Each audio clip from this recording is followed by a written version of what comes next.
Good morning, gentlemen. It's a wonderful day.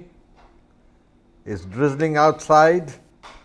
The sky is overcast, and I thought it's very nice to talk to you on something very important in the sense one of the most noted terrorists of the present century, that is Ayman Al Zawahiri, has been killed. He was the chief of the Alqaeda, and of course Alqaeda has no longer the force it was, but all the same it's got a lot of penchant to create problems still. And one thing which stands out is that the Americans do not forget their enemies. Now that's a very important point. This gentleman was actually an Egyptian doctor. He was 71 years old, and he took over the leadership from Osama Bin Laden. Now, if you all recollect, Osama Bin Laden was the man in charge of the Al-Qaeda, the head of Al-Qaeda, at a time when the Twin Towers in New York and the attack on the Pentagon took place, the famous 9/11 attacks, and that led to almost 3,000 to 4,000 Americans getting killed. That's it. So the Americans were looking for revenge, and Osama had been given refuge in Pakistan. Sadly, this is very sad, but that's a fact. He was housed in a safe house close to the military cantonment of Abbottabad and very close to the training academy of officers there, which is about 100 miles from Islamabad. But the Americans got wind of it. They had their informers, and accordingly a special team of SEALs took over, and Osama was shot dead. Once he was shot dead, his body was taken away to one of the US ships in the Arabian Sea, and last rites done, and his body sent to the bottom of the ocean. So everybody thought a great victory has come, and very soon the Taliban, which was also defeated in Afghanistan, would usher in a new era of peace. It didn't happen, because somehow or the other the Americans lost the will to fight. That's the point. And then we had that ignominious retreat from Afghanistan, which I would say is the mother of all retreats, leaving millions and millions of dollars of equipment behind, including the men, and the Americans just running away, retreating back home in aircraft after aircraft. So all that means only one thing, that the Americans had lost their nerve. But it's to the credit of the American leadership that they don't forget the enemies. And once the Taliban came back to power, the Al-Qaeda leadership thought we are going to have a good time, so they went back to a life of relative luxury in Kabul. There is a colony in Kabul called the Sher colony, which is an elite colony, and one of the houses there was occupied by the leader of Al-Qaeda, Al Zawahiri. As I've told you, he is a doctor who was actually from Egypt, and he escaped from Egypt because he was part of the plan to kill Sadat and Mubarak, Hosni Mubarak.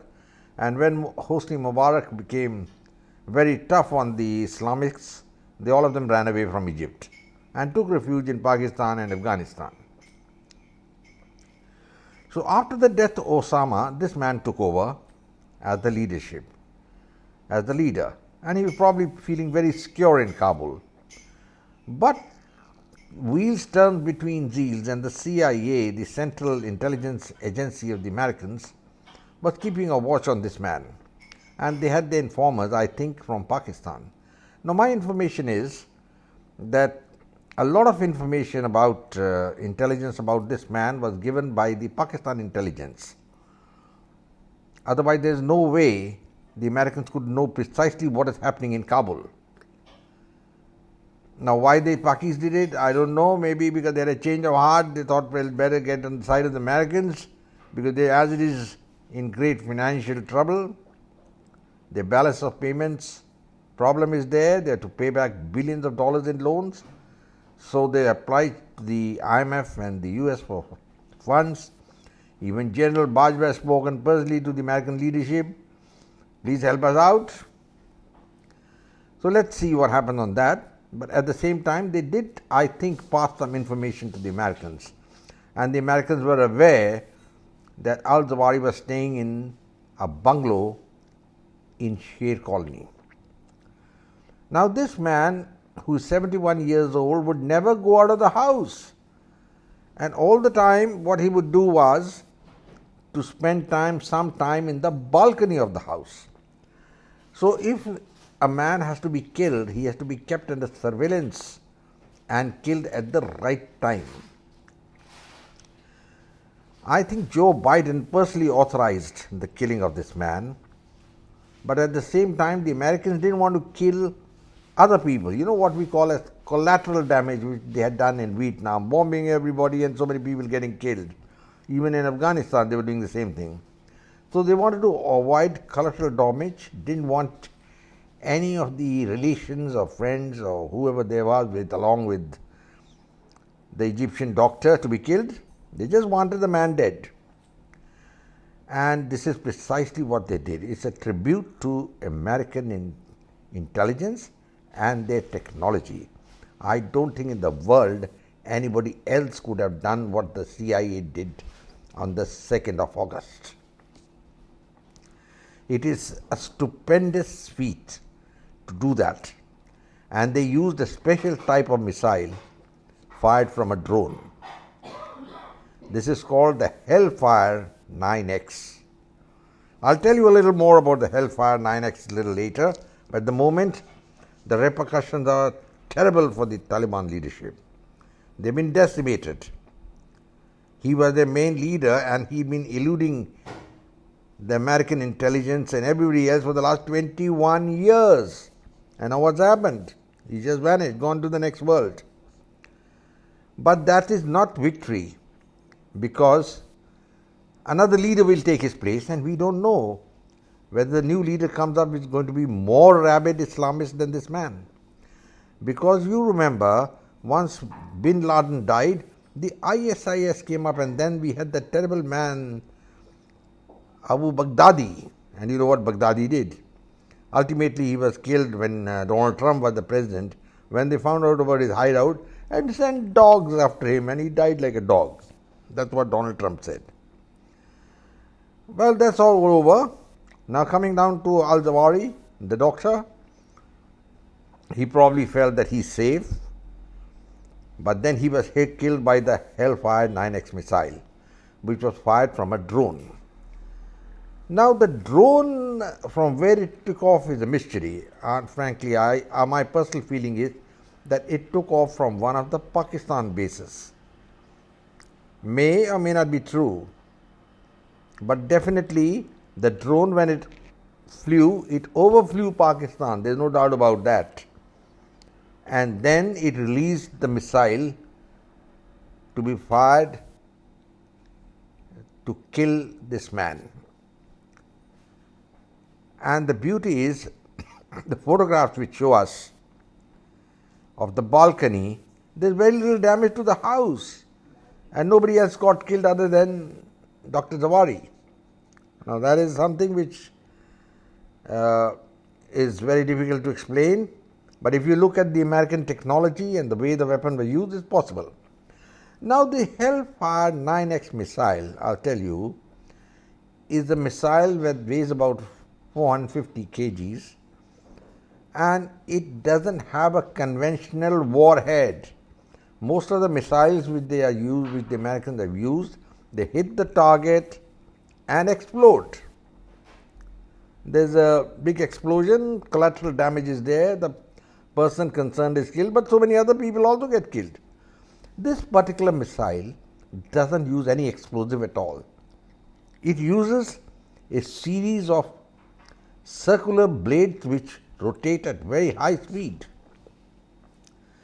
And the blades are so lethal, they can cut through metal, they can cut through a car, and they can cut through almost anything, and there is no explosion. Unlike in the earlier, the different types of missiles, when they hit a target, they explode. This one doesn't explode. It only fires those blades. And these blades go and hit the concerned person, and there is no chance. I mean, it must be a terrible death, the way it looks to me. But that's precisely what the Americans wanted. They didn't want to forget what this man did, and they're searching for him for 21 years. So Zawahiri was killed by a Hellfire 9X missile, and I think the Chinese and the Russians must be really wondering where the American technologies may be to perfect such a wonderful weapon. As a military historian and a man who's been in the Air Force, I am really impressed with this. I'll say it's a wonderful weapon. And maybe if India had something like this, we could have taken out Hafiz Saeed in Pakistan, who's been hiding there, and he's got $1 million on his head. But then there are two things involved in it.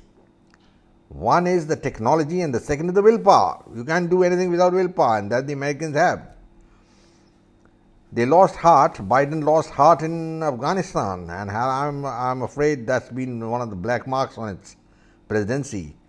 Of course, the agreement was negotiated by Donald Trump, but I have a feeling if Trump had been there, the implementation of this would have been different. It would have been not a chaotic retreat like it happened under Biden. Anyway, Biden's political ratings are going down and down compared to Trump in America, and he had to do something, something to show, well, I'm someone who can take decisions. He tried that in Ukraine, which he failed. So he's, as it is, greatly embroiled in the Taiwan crisis. He doesn't know what to do there with Nancy Pelosi's visit, and now he has to say something good about himself. He can say, look, I did this thing, I got Dr. Abu Dhabi dead. And that is the end of the Al-Qaeda leader. And that is the end of my short video this time, gentlemen. I hope you liked it.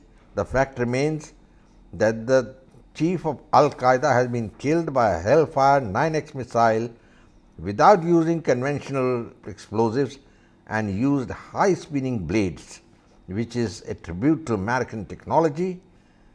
And we hope that all these terrorists who profess Islamic faith meet the same end.